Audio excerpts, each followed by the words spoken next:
राहुल, राहुल आज तो मुझे हैरान पर हैरान किए जा रहे हो। पता नहीं अब किस नई हैरानी की तैयारी में हो तुम।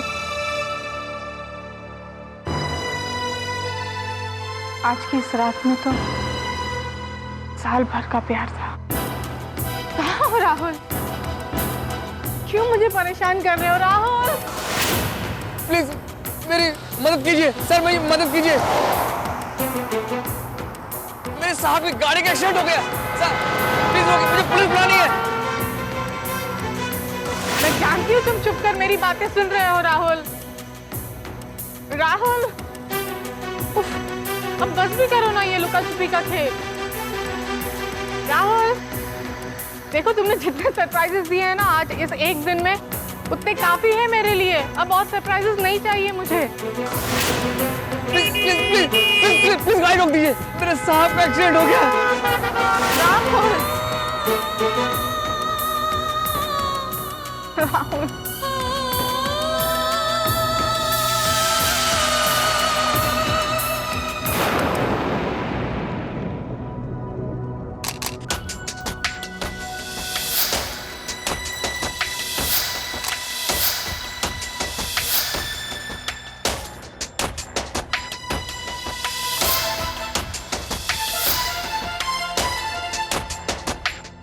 आपको किसी पर शक? नहीं, हमें शक नहीं है। हमें यकीन है ये सब किसने करवाया है। आप जो बयान देने जा रहे हैं वो रिकॉर्ड हो रहा है। मैं जानता हूँ, मैं हवलदार साहब को लिखते देख रहा हूँ। तो क्या कहता है आपका यकीन? किसने करवाया ये सब? ऋषभ लांबा ने। परसों कोर्ट में उसके केस की सुनवाई है और उसके खिलाफ कोर्ट में बयान देंगी डॉक्टर वर्षा, और इसी बयान की वजह से ऋषभ अभी जेल में है। आपको नहीं लगता कि कोर्ट की सुनवाई होने से पहले ही इस सब हरकत से ऋषभ ने साबित कर दिया है कि वो गुनहगार है? मुझे लगता है कि इस हरकत को मद्देनजर रखते हुए अदालत को ऋषभ को उसकी सजा सुना देनी चाहिए। डॉक्टर मल्होत्रा, भले ही आपको यकीन हो कि यह हरकत ऋषभ लांबा की है, और यहाँ ऐसा कोई सबूत नहीं मिला जो ऋषभ लांबा को इससे कनेक्ट करे। ये केस ऋषभ लांबा के खिलाफ जा सकता है पर साबित कुछ नहीं हो सकता। देखिए, डॉक्टर वर्षा ने आपसे कहा है कि जो लोग मारने आए थे वो बार बार उसी बयान का जिक्र कर रहे थे जो ऋषभ के खिलाफ दिया गया है। लेकिन इनके कहने से ज्यादा असर उस गवाह का होता जिसने ये हादसा देखा होता। जैसे कि वो बुजुर्ग जो इन्हें बचाने आया था। बिल्कुल ठीक कह रहे हैं आप। उस आदमी का बयान ऋषभ लांबा को भारी पड़ सकता था, लेकिन ताज्जुब की बात यह है कि वो आदमी कौन था, कहाँ से आया, कहाँ गया, किसी को कुछ पता नहीं।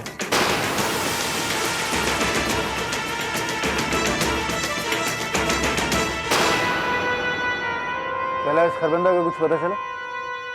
नहीं चीफ। कहीं ऐसा तो नहीं है कि मैं जितना काबिल तुम्हें समझता हूँ तुम उतने काबिल हो नहीं? चीफ, पूरा प्रोग्राम सेट था। अब ये समझ में नहीं आ रहा कि ऐन वक्त पर वो बुढ़ा वहां पे कैसे टपक पड़ा। न ये समझ में आया, न वो समझ में आया था कि जब तुमने डॉक्टर वर्षा सेठ को बिल्डिंग से बाहर भागते हुए देखा तो उसके पीछे जाने के बजाय तुम अपने आदमियों के पास चले गए। ये बात भी समझ में नहीं आई कि कैलाश खरबंदा तुम्हें अच्छी तरह से पहचानता है, तो इस हमले का सीधा ताल्लुक मुझसे जुड़ जाएगा। उस बुढ़े के सामने खड़े होकर मॉडलिंग करने की क्या जरूरत है? चीफ, इस बात का पक्का नहीं है कि उसने मुझे देखा है कि नहीं देखा। झूला लटका दिया तुमने और मैं बैठे झूलता रहा। देखा होगा तो क्या होगा, नहीं देखा होगा तो क्या होगा? हाँ रानी? और इस बात का जवाब भी नहीं है तुम्हारे पास कि जब पूरा का पूरा प्लान तुम्हारे और डैड के बीच। रानी, डैड कहाँ है? अंकल से मेरी आखिरी बात जब हुई थी तब कह रहे थे कि वर्षा सेठ को नुकसान में पहुंचा। हाँ, पैसे देते वक्त उन्होंने यही बात कही थी। पैसे देने के लिए डैड तुम्हें कहाँ मिले? नहीं, मैं नहीं गया था, मेरे आदमी गए थे पैसे लेने खरबंदाज के। अरे हाँ, अंकल तो खरबंदाज के यहाँ थे। यानी कि कैलाश खरबंदा को डैड से पता चला और अब डैड को पता होगा कि कैलाश खरबंदा कहाँ पर है। रानी, तुम ऐसा करो कि तुम पता करो कि डैड कहाँ पर है। वो यकीनन कैलाश खरबंदा को किसी नर्सिंग होम या किसी हॉस्पिटल में ले गए होंगे। तुम जाओ। रानी,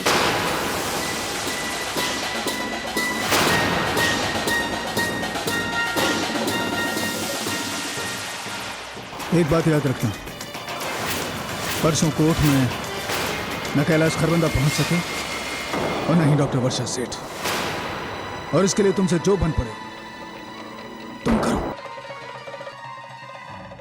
श्योर जी।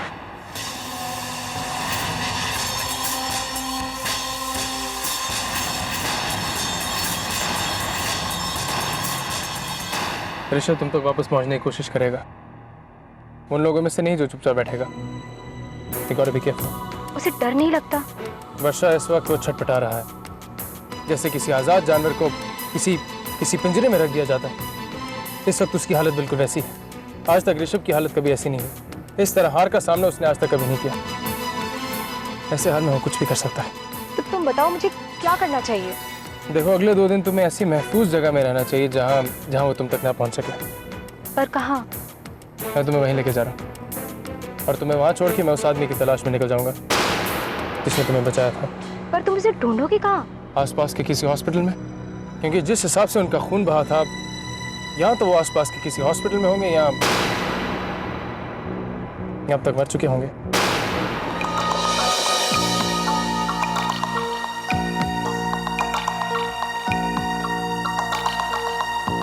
प्रिया छोटी बहू रानी, साबित हो चुका है कि तुम सब सही थे और मैं बहुत गलत था। Madam sign please.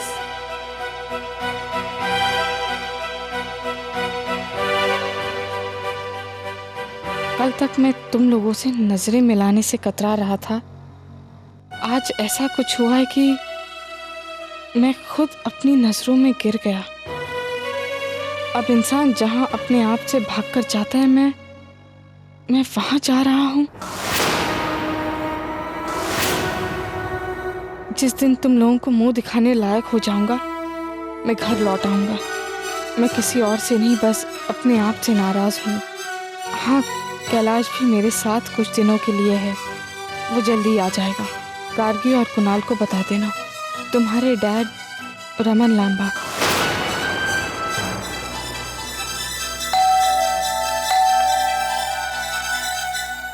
इस वक्त कौन हो सकता है?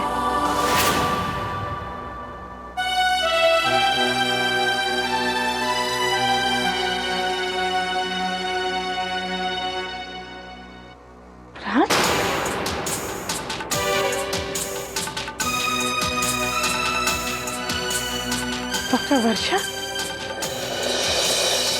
आज वर्षा पे जानलेवा हमला हुआ है।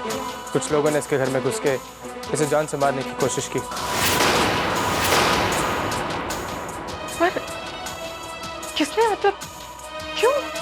परसों ऋषभ की केस की सुनवाई है, जिसमें वर्षा सबसे अहम गवाह है। इसके आगे मुझे कुछ कहने की जरूरत नहीं, इसलिए मैं चाहता हूँ कि अगले 2 दिन वर्षा यहीं रुके, इसी घर में।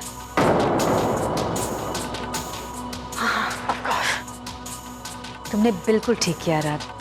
अगले 2 दिन तक वर्षा हमारी जिम्मेदारी है। आओ वर्षा, मेरे साथ आओ। थक गई होगी ना तुम? चलो।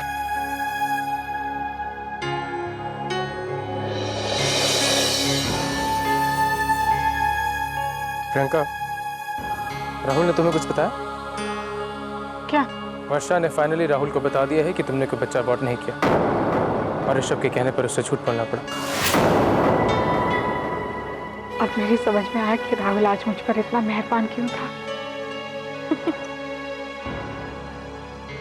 तुम नहीं जानते, आज तो जैसे सरप्राइजेस का सिलसिला लगा हुआ था। अभी अभी मैं बाहर गई थी राहुल को देखने, तो वो नहीं था, उसकी गाड़ी भी नहीं थी। आई एम श्योर वो फिर से मुझे कोई सरप्राइज देने कहीं गया हुआ है ड्राइवर को लेकर। सच, आज मुझे अपने राहुल से फिर से प्यार हो गया है राज। उसने मुझे इतना प्यार दिया, आज इतना प्यार दिया कि मेरी तो समझ में नहीं आ रहा था कि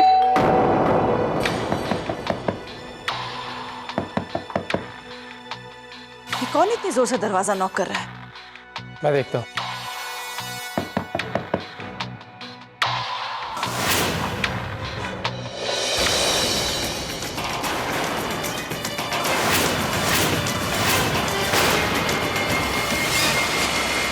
देखिए, हम ये पता लगाने आए हैं। आप लोगों के यहाँ कोई ड्राइवर है जिसका नाम महेश पाटिल है? हाँ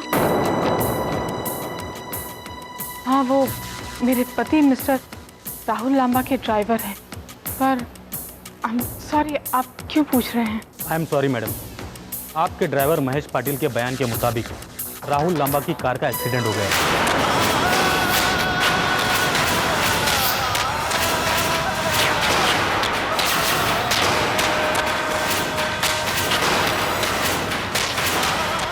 उनकी कार कोपरा घाट की पहाड़ी से नीचे गिर गई है और उस वक्त कार में राहुल लांबा मौजूद थे।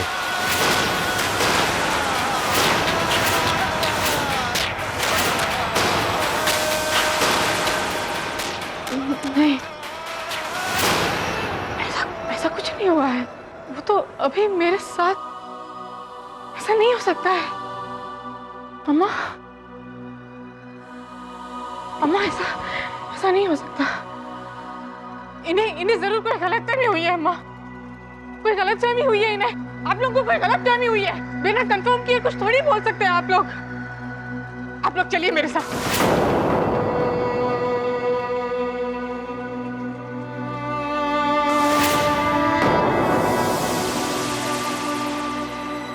आपके ड्राइवर महेश पाटिल के बयान के मुताबिक राहुल लांबा की कार का एक्सीडेंट हो गया है।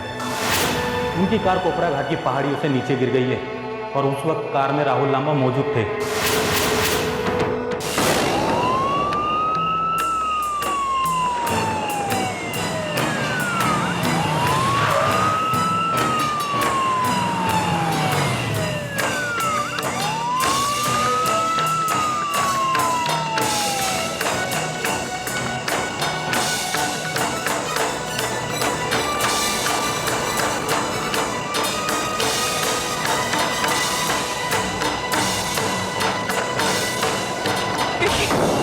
कुछ ऑफिसर्स आकर मेरे घर में कह रहे हैं कि मिस्टर राहुल लांबा का एक्सीडेंट हो गया है। कोई बहुत बड़ी मिसअंडरस्टैंडिंग हुई है यहाँ पर। आप लोग खुद भी परेशान हो रहे हो और हम सबको भी परेशान कर रहे हैं। राहुल तो मेरे साथ घर पर था। देखिए, ड्राइवर के बयान के अनुसार ही हम यहाँ तहकीकात कर रहे हैं और अब तक की तलाशी में राहुल लांबा की जली हुई कार के सिवा अभी तक कुछ नहीं मिला। उनकी कार पूरी तरह जल चुकी है, टूट फूट चुकी है। मिस्टर राहुल लांबा उस कार में थे, इस बात का सबूत है आपके पास? देखिए, हम तलाशी कर रहे हैं। नहीं ऑफिसर, राहुल उस कार में नहीं हो सकता। वो उस कार में राहुल खुद कार चला ही नहीं सकता। तो वो देखिए, आपके ड्राइवर के मुताबिक कार वहाँ खड़ी हुई थी और राहुल लांबा उसके अंदर बैठे हुए थे। मैं कह रही हूँ ना आपसे, वो उस कार में नहीं थे। बता रही हूँ ना आपको समझ में नहीं आती मेरी बात। कहाँ है ड्राइवर? कहाँ है वो? बताइए मुझे। आइए मेरे साथ, आइए आइए। महेश, ये तुम क्या कहते फिर रहे हो कि राहुल साहब तुम्हारे साथ थे? राहुल साहब घर पर थे। मेम साहब, उन्होंने देर रात मुझे इंटरकॉम करके बुलाया था। मुझे कहा कि ड्राइव पर ले चलो। मैं उन्हें व्हीलचेयर पर कार में ले गया। फिर उन्होंने मुझसे कहा कि पनवेल की तरफ ले चलो। फिर कहा कि कपोरी घाट की तरफ ले चलो। रोना बंद करो महेश। तुम्हें अगर कुछ ठीक से याद नहीं है तो तुम याद करो ठीक से। तुम्हें गलतफहमी हुई है महेश। नहीं मैम साहब, मुझे सारी बातें अच्छी से याद है। उन्होंने मुझसे कहा पहाड़ी की ढलान पर गाड़ी को पार्क करो। फिर कहा मुझे कि बियर लेके आओ। मैं बियर लेने चला गया। जब मैं वापस लौटा तो वहां धुआं था। गाड़ी में जल रही थी। तुमने गाड़ी को खाई में गिरते हुए देखा था क्या? नहीं। और तुमने राहुल को भी उस कार में नहीं देखा था ना महेश? नहीं मैडम। तो फिर तुम क्यों कहते फिर हो कि राहुल साहब का एक्सीडेंट हो गया? राहुल साहब का एक्सीडेंट हो गया। ये कहो ना कि कार का एक्सीडेंट हो गया। इंस्पेक्टर, मैं आपसे कह रही थी ना कि कोई मिसअंडरस्टैंडिंग हुई है। आप मेरी बात क्यों नहीं सुन रहे?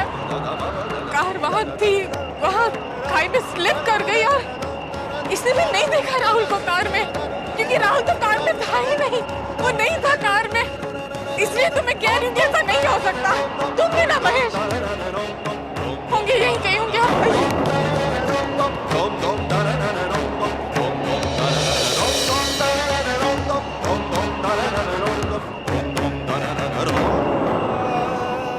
देखा, कहा था ना मैंने कि कोई गलतफहमी तो हुई है।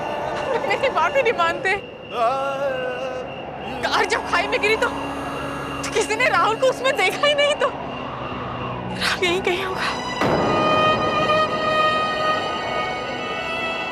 राहुल! राहुल! राहुल!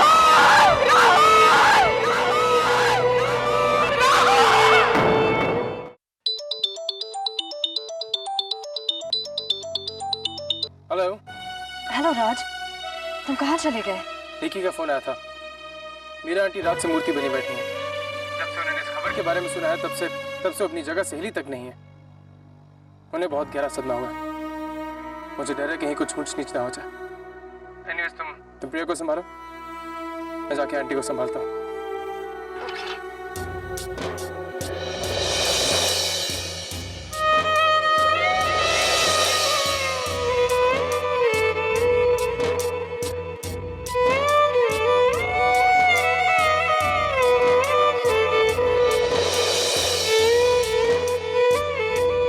राहुल! राहुल! राहुल, ध्यान से बेटा, फिसल जाओगे। मम्मी, आपके होते हुए मुझे कुछ नहीं होगा। माँ जब आसपास होती है तो बच्चों को कुछ हो सकता है। माँ को मस्का लगाना आ गया है मेरे बेटे को। माँ, जो आपने मुझे सिखाया है वो मैं रिपीट करता हूँ, तो आप वो क्यों सोचते हो कि मैं आपको मस्का लगा रहा हूँ? पर माँ हर वक्त तो आपके आसपास नहीं हो सकती ना।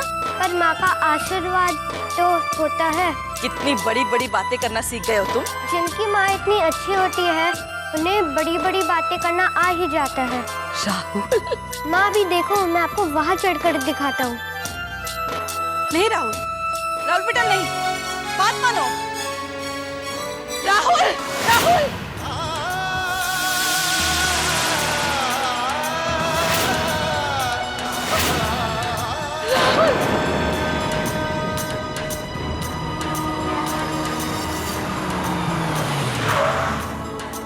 राहुल! राहुल! राहुल! राहुल बेटा, तुम सुन रहे हो ना? राहुल कहाँ हो? राहुल!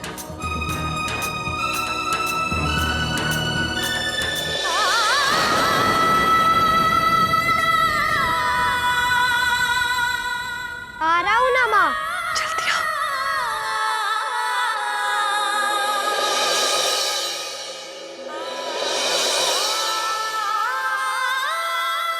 राहुल, जल्दी आओ बेटा।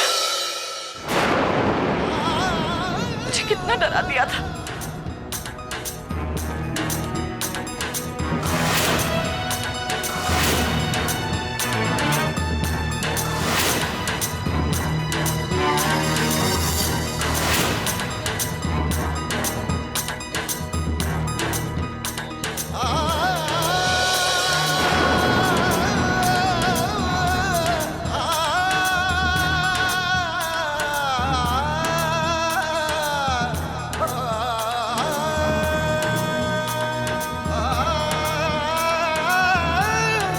तुमने तो मुझे डरा ही दिया था। तुम्हें कुछ हुआ तो नहीं ना राहुल बेटा?